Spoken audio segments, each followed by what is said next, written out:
श्रद्धालु जिज्ञासु श्रोताओं, सूत्र कृतांक सूत्र का छठा अध्ययन विरथुई पुच्छी सुणम के बारे में आप सुन रहे हैं। और इस विरथुई के माध्यम से परमात्मा प्रभु महावीर स्वामी जी के आंतरिक गुणों का कीर्तन, आंतरिक गुणों की स्तुति करके हम अपने भीतर को, अंतर को, आत्मा को, मन को परम विशुद्धि की ओर ले जा रहे हैं। इस विरथुई को आर्य सुधर्मा स्वामी जी ने गाया था और जिज्ञासु शिष्य जम्बू स्वामी जी ने सुना था। आपका हमारा परम सौभाग्य है कि ये बनी बनाई स्तुति जो हमें प्राप्त हुई और इस स्तुति के साथ अपने भीतर के भावों को जोड़ करके हम परम आनंद को उपलब्ध कर सकते हैं। इस विरथुई की 23वीं गाथा चल रही थी। 23वीं गाथा जिसका एक बार बड़ी श्रद्धा और भक्ति के साथ स्वाध्याय करेंगे। 23वीं गाथा में आर्य सुधर्मा स्वामी जी ने कहा था, दाणाण सेठम अभय पयाणम सच्चे सुआण वजम वयंती तवे सुआओ तम बंभचेरम लोगो तमे समण नाय पोते। इस गाथा का पहला चरण दानाण सेठम अभयपयाणम, सभी दानों में अभय दान सर्वश्रेष्ठ कहा गया। और इस संबंध में आपने बहुत विस्तार से बहुत सारी बातें सुनी, जानी और समझी। इस पहले चरण के लगभग 11 भाग संपन्न हुए हैं। आइए अब हम इसके दूसरे चरण की ओर बढ़ते हैं। इस गाथा का दूसरा चरण कह रहा है, सच्चे सुआ अणवज्जम वयंती। सच्चे सु यानी सत्यों में, सत्य में, सच्चे सु अणवज्जम वयंती, सच्चे सुवा अणवज्जम वयंती यानी सत्यों में अणवद्य सत्य श्रेष्ठ माना गया। वयंती शब्द जो है इसका मतलब होता है कहा जाना, कहा जाता है। अब ये वयंती शब्द हम पहले चरण के साथ भी जोड़ेंगे कि सभी दानों में अभय दान को श्रेष्ठ कहा जाता है। इसी तरह से इस वयंती शब्द को हम दूसरे चरण के साथ भी जोड़ेंगे कि सच्चे सुआ अणवज्जम वयंती यानी सभी प्रकार के सत्यों में, जितने भी सत्य है दुनिया में, उन सारे सत्य में अणवद्य सत्य श्रेष्ठ माना जाता है। अणवज्जम वयंती यानी कहा जाता है। और इसी वयंती शब्द को हम तीसरे चरण के साथ भी जोड़ेंगे कि तवे सुआ उत्तम बंभचेरम यानी सभी प्रकार के तप में सर्वश्रेष्ठ तप ब्रह्मचर्य को वयंती यानी कहा जाता है। और लोगुत्तम समणे नाय पुत्ते, इसी तरह से संपूर्ण लोक में उत्तम श्रेष्ठ ज्ञात पुत्र परमात्मा महावीर स्वामी जी को वयंती कहा जाता है। आज हम दूसरे चरण की बात करते हैं। सच्चे सुआ अणवज्जम, अणवद्य। अणवद्य शब्द शायद सुनने में आपको ऐसा लगे कि ये शब्द अपरिचित सा है, लेकिन अणवद्य का मतलब होता है पाप रहित। देखिए, जैन दर्शन में दो शब्द चलते हैं, सावद्य और निर्वद्य या अणवद्य। निर्वद्य कहो या अनवद्य कहो, एक ही बात है। संस्कृत प्राकृत में उपसर्ग बताए गए हैं। व्याकरण के हिसाब से 22 प्रकार के उपसर्ग होते हैं। मैं परिश्रम की बात नहीं कर रही, व्याकरण के हिसाब से 22 उपसर्ग होते हैं। उन उपसर्गों को जैसे प्र, परा, अप, सम, अनु, निस, निर, दुस, दुर, ये सारे उपसर्ग हैं। अब ये जिस शब्द के साथ जुड़ जाते हैं उस शब्द का मीनिंग थोड़ा सा और अलग हो जाता है। सावद्य यानी पाप से सहित, जैसे बोलते हैं सपरिवार यानी परिवार सहित, तो सावद्य यानी कि पाप से युक्त जो है वो सावद्य कहा जाता है। और अनवद्य या निर्वद्य जो है वो पाप से रहित, पाप यानी दोष, दोष से रहित जो होता है वो सत्य श्रेष्ठ कहा गया। फिर चाहे वो सत्य वाणी के रूप में हो, मन के रूप में हो, काया के रूप में हो, क्योंकि सत्य जो है विशेष रूप से उसका संबंध वचन के साथ भी जोड़ा जाता है, जैसे सत्य वचन बोलो। अब यहाँ पर ये कह रहे हैं कि सच्चे सु यानी जितने भी सत्य है दुनिया के अंदर, उन सारे सत्यों में अणवज्जम वयंती, अणवद्य सत्य यानी दोष से पापों से रहित जो है उसी सत्य को श्रेष्ठ माना जाता है। अब पाप क्या, सवाल पैदा हो सकता है। यदि हम अणवद्य सत्य को अपनाना चाहें तो उसके लिए दोष को तो समझना होगा। किसको छोड़ें? तो हम सही तरीके से सत्य को जान सकते हैं, जी सकते हैं, समझ सकते हैं, क्योंकि कह दिया सच्चे सुआ अणवज्जम, अनवद्य सत्य ही सर्वश्रेष्ठ वयंती यानी कहा जाता है। तो अणवद्य सत्य कैसा होता है, अणवद्य क्या होता है? तो कह दिया कि पाप से रहित, दोष से रहित, जिस सत्य के अंदर किसी भी प्रकार के पाप का समावेश ना हो, जिस सत्य के अंदर किसी भी प्रकार के दोष का समावेश ना हो, वो सत्य सर्वश्रेष्ठ कहा जाता है। तो पाप क्या, दोष क्या? क्योंकि सत्य को जीने के लिए सावद्य को तो समझना होगा, तभी तो हम अणवद्य का आचरण कर सकते हैं। पाप क्या है, दोष क्या है, अगर उसे जानेंगे, उसे समझेंगे और फिर देखेंगे कि हमारे जीवन में कहाँ कहाँ ये दोष छुपा हुआ है, हमारी दिनचर्या में शामिल होता है, तो हम उसे दूर करने का पुरुषार्थ करेंगे।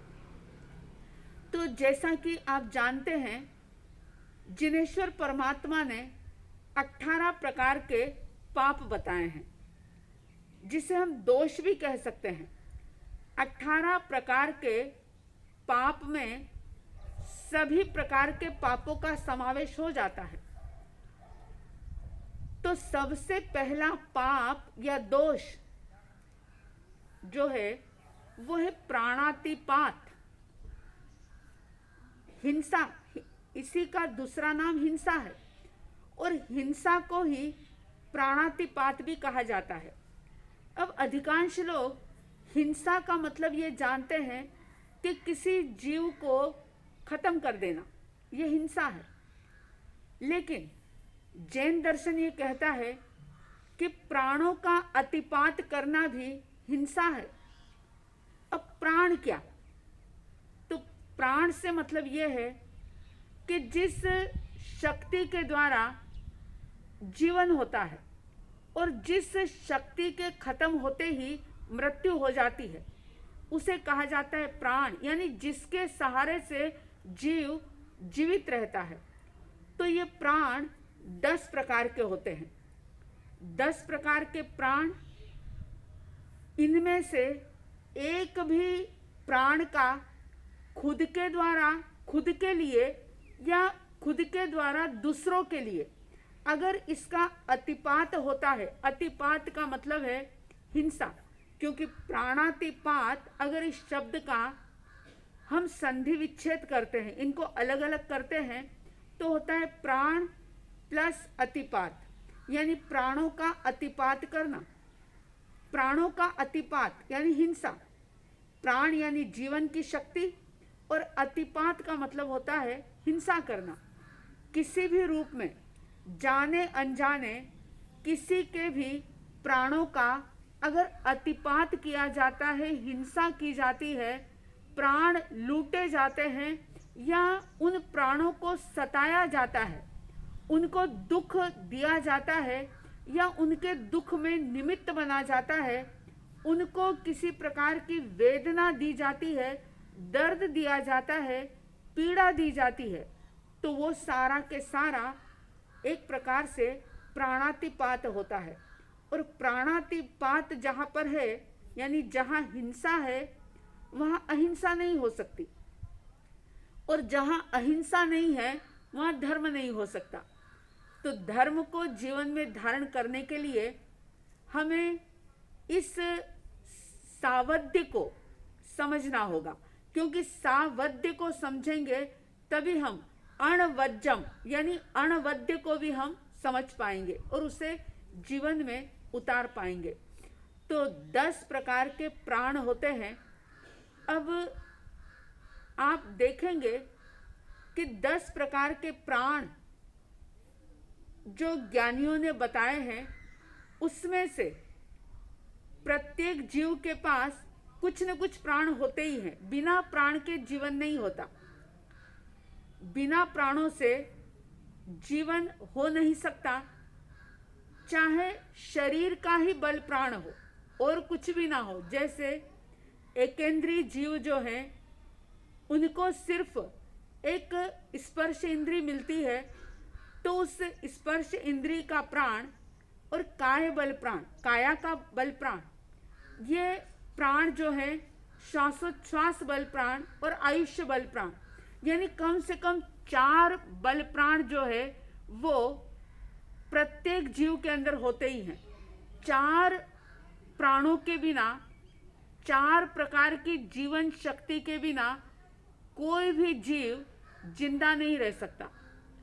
तो उसमें 10 प्रकार के प्राण जो हैं, इसमें बताया है श्रोत इंद्रिय बल प्राण, यानी जिस शक्ति के द्वारा, जिस कान की शक्ति के द्वारा हम सुनते हैं, उस शक्ति को श्रोत इंद्रिय बल प्राण कहते हैं। देखने का बल प्राण, जिसकी ताकत से हम देख सकते हैं। सूंघने का, यानी जिस शक्ति से हम सुगंध या दुर्गंध का अनुभव कर सकते हैं, उस शक्ति को घ्राण इंद्रिय बल प्राण कहा जाता है। जिस प्राण के द्वारा, जिस शक्ति के द्वारा हम बोल सकते हैं या हम टेस्ट कर सकते हैं, खा सकते हैं, उसको रसना इंद्रिय बल प्राण कहा जाता है। और 5वां है स्पर्श इंद्रिय बल प्राण, यानी जिसके द्वारा हम अनुभव कर सकते हैं ये ठंडा है, ये गर्म है, ये लुखा है, ये खरदरा है, ये हल्का है, ये भारी है, ये नरम है, ये कठोर है। ये सारा जो अनुभव होता है उसको कहते हैं स्पर्श इंद्रिय बल प्राण, क्योंकि ये अनुभव हमें स्पर्श के द्वारा ही हो सकता है। तो स्पर्श इंद्रिय बल प्राण, ये 5 बल प्राण। फिर बताते हैं मन बल प्राण, वचन बल प्राण, काया बल प्राण। मन का बल प्राण यानी सोचने समझने की शक्ति मिलना, ये मन बल प्राण, वाणी की शक्ति मिलना, क्योंकि रसना इंद्री तो मिल जाती है, लेकिन रसना इंद्री के साथ वाणी की ताकत मिलना, ये वचन बल प्राण के अंतर्गत आता है। और फिर बताया काय बल प्राण, श्वासोच्छ्वास बल प्राण और आयुष्य बल प्राण, ऐसे 10 प्रकार के प्राण बताए हैं। इन 10 प्रकार के प्राणों में किसी भी जीव के किसी भी प्राणों का अतिपात अगर हम मन से, वाणी से या काया से या हमारे व्यवहार से किसी भी प्रकार से अगर हम इनका अतिपात करते हैं यानी हिंसा करते हैं, तो हम पाप के अधिकारी होते हैं। हमारे भीतर में अहिंसा नहीं हो सकती, क्योंकि जहाँ हिंसा है वहाँ अहिंसा नहीं, और जहाँ अहिंसा नहीं वहाँ धर्म नहीं। तो हम देखेंगे कि कैसे कैसे कब कब इन 10 प्रकार के प्राणों का अतिपात होता है। तो ध्यान रहे, सच्चे सुआ अणवज्जम वयंती, सत्य को जीने के लिए दोष रहित पाप रहित सत्य जो है वही श्रेष्ठ कहा जाता है। तो हम इन प्राणों की चर्चा और भी आगे विस्तार पूर्वक करेंगे और देखेंगे कि अणवद्य क्या है और सावध्य क्या है, कैसे सावध्य से अणवद्य की तरफ यानी हिंसा से अहिंसा की तरफ कैसे बढ़ा जाए, और कैसे सत्य को हम अणवद्य सत्य के साथ जी सकते हैं, कैसे अणवद्य सत्य श्रेष्ठ कहा जाता है। परमात्मा प्रभु महावीर स्वामी जी जिन्होंने अणवद्य सत्य को जिया था, उनका आत्मिक गुण था ये सत्य को जीना। ऐसे परमात्मा प्रभु महावीर स्वामी जी को बड़ी श्रद्धा और भक्ति के साथ वंदन और नमन करते हुए ये कहेंगे, जिनका परम पावन चरित जल निधि समान अपार है, जिनके गुणों के कथन में गणधर न पावे पार है, बस वीतराग विज्ञान ही जिनके कथन का सार है, उन सर्वदर्शी सन्मति को वंदना शतबार है, उन सर्वदर्शी सन्मति को वंदना शतबार है।